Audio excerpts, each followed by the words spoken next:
Bonjour à tous, vous êtes les bienvenus dans notre jardin pour partager ensemble notre passion commune pour les plantes, le jardin, le jardinage, la botanique et la nature. Et oui, vous êtes bien sur News Jardin TV, la chaîne qui vous permet de jour en jour, grâce à nos vidéos, de progresser dans vos connaissances botaniques et jardinières et puis de voyager dans le monde entier à la découverte de plantes formidables. Vous êtes ici dans notre jardin qui est soigneusement entretenu, décoré, aménagé par ma petite jardinière Nicole, une petite jardinière qui s'adonne aussi à la vidéo puisqu'elle est notre opératrice principale actuellement derrière la caméra pour enregistrer les images vidéo de cette émission. Et ce soir, nous avons l'immense plaisir de vous recevoir pour le numéro 433 de notre émission journalière Le Quotidien du Jardin, une émission qui est faite avec vous, par vous, grâce à vous, pour vous bien sûr, puisqu'elle consiste à ce que je réponde tous les jours à l'une de vos très nombreuses questions. Et ne vous gênez pas pour continuer à nous en poser. Et c'est bien sûr avec Nicole que nous sélectionnons ces questions. Et ce soir, j'ai réuni en une seule la demande de deux internautes, Rachid 1622 et Rudy 6504, qui nous ont demandé « Est-il judicieux de planter un Paulownia dans un jardin ?» car il a une grande capacité de croissance. Une vidéo qui nous en dirait plus sur cet arbre serait la bienvenue. Le genre Paulownia a été créé en 1835 par le duo de botanistes allemands, des Bavarois, Philips Franz Balthasar von Siebold et Joseph Gerhard Zuccarini. Ils ont voulu avec ce nom rendre hommage à la grande duchesse russe Anna Pavlovna Romanova, qui était la fille du tsar Paul Ier et qui devint reine des Pays-Bas en 1816 après son mariage avec Guillaume II d'Orange. Et ceci a généré les noms vernaculaires d'arbres de la princesse ou arbre impérial que l'on donne parfois aux Paulownia. Aujourd'hui, la nomenclature botanique internationale reconnaît 9 espèces et seulement 17 synonymes dans le genre Paulownia, qui jusqu'à 2009 appartenait à la famille des Scrofulariacées, cette famille dans laquelle on trouve les molènes, les bouillons blancs du genre Verbascum, les Nemesia, les Figelius ou Fuchsia du Cap, dont nous avons déjà fait une vidéo, et les Buddleia, les fameux arbres aux papillons. Mais la classification phylogénétique APG3 a validé la famille des Paulowniacées, qui avait été créée en 1949 par le botaniste japonais Takenoshin Nakai et qui ne comprend que le genre Paulownia. Dans les jardins, on va principalement cultiver Paulownia tomentosa, espèce qui a été décrite et nommée en 1841 par le botaniste allemand Ernst Gottlieb von Studel et qui est souvent présentée sous le nom invalide de Paulownia imperialis. On revoit le côté impérial de la plante, et qui avait été utilisé par nos amis Siebold et Zuccarini lorsqu'ils ont créé le genre. Paulownia tomentosa est originaire du centre et de l'est de la Chine, on le voit aussi en Corée, et il s'est naturalisé aujourd'hui dans de très nombreux pays, et il se comporte d'ailleurs ainsi dans diverses régions de France, où l'on peut voir des semis spontanés se développer brutalement dans le jardin, par exemple, et prendre un aspect spectaculaire parce que le Paulownia est l'un des arbres ayant la plus rapide croissance dans le monde végétal. Il peut atteindre sa maturité, c'est-à-dire entre 15 et 25 mètres de haut, en moins de 10 ans. Certains sujets arrivent à pousser de 4 mètres en une seule année, et ceci quand il est jeune. Le tronc du Paulownia est couvert d'une écorce grise qui se craquelle de manière irrégulière. Les branches sont étalées, ce qui va donner un houppier ample, très propice à créer de l'ombrage. Dans nos régions, les feuilles sont caduques, elles sont persistantes dans les pays tropicaux. Ce sont des feuilles opposées en forme de cœur, portées par un grand pétiole de 10 à 20 cm de long, et ces feuilles mesurent entre 15 et 30 cm de long et de large. Elles sont décussées, c'est-à-dire que les paires se croisent à angle droit tout le long de la tige. Ces feuilles sont velues à la face inférieure, d'où le nom d'espèce tomentosa.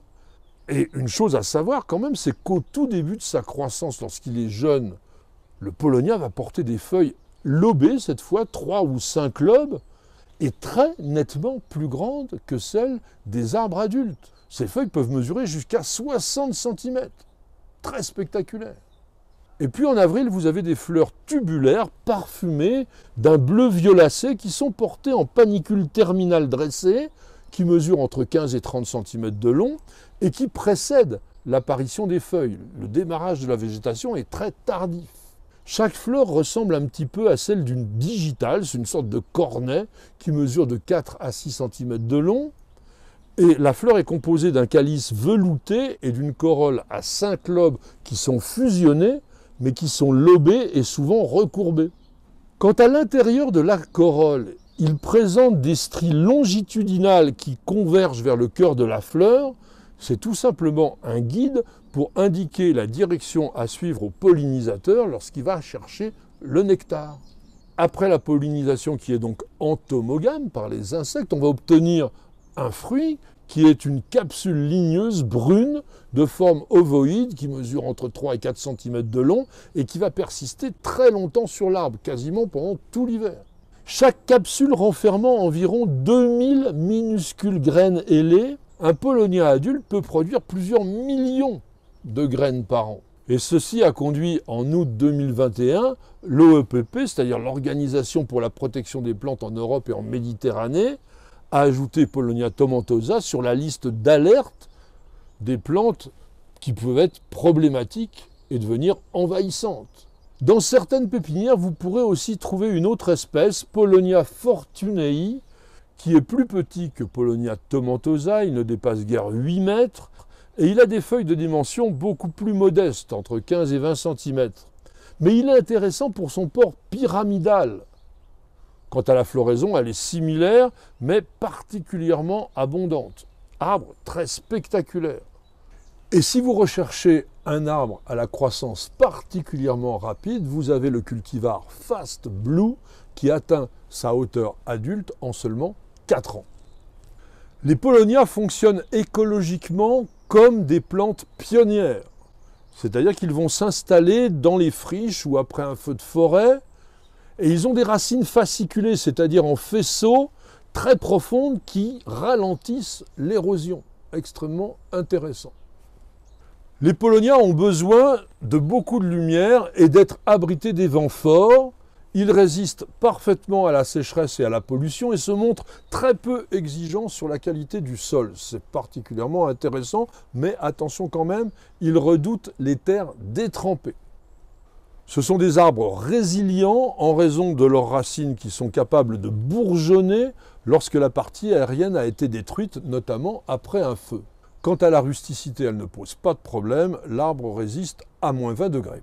Si vous désirez créer un effet très spectaculaire avec une plante architecturale dans un jardin, eh bien choisissez un Paulownia et taillez-le court chaque année dans le style tétard sur la souche. De ce fait, il va produire un buisson avec des énormes feuilles très spectaculaires, mais en revanche, il ne donnera pas de fleurs.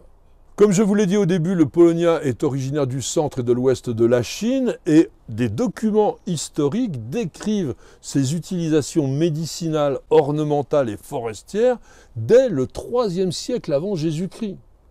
Il est aussi cultivé depuis plusieurs siècles au Japon où il est apprécié dans de nombreuses traditions. Et l'une d'elles voulait par exemple que lorsque dans une famille naissait une fille, eh bien on planta un Paulownia. Là-bas, il est appelé Kiri, ce qui signifie vie. Et on le mettait près de la maison afin de garantir chance et longévité. La légende veut même que le phénix se poserait uniquement sur cet arbre.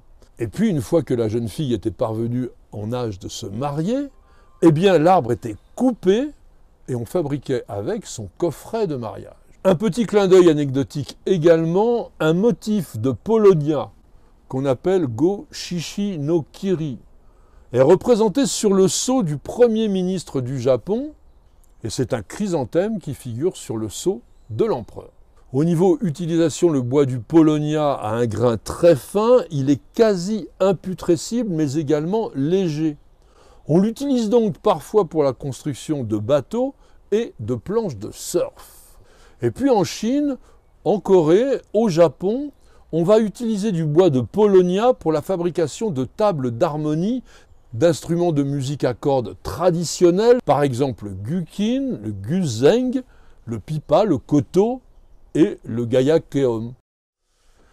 Et maintenant, je vous propose, pour satisfaire à une tradition qui est désormais celle de notre émission, de terminer avec une petite note poétique que j'ai eu le plaisir d'écrire rien que pour vous. Empruntant le nom d'une princesse russe devenue reine batave, moi, le Paulownia, arbre impérial, me couronne au printemps sur mes branches encore nues de cornets parfumés, guirlandes magistrales.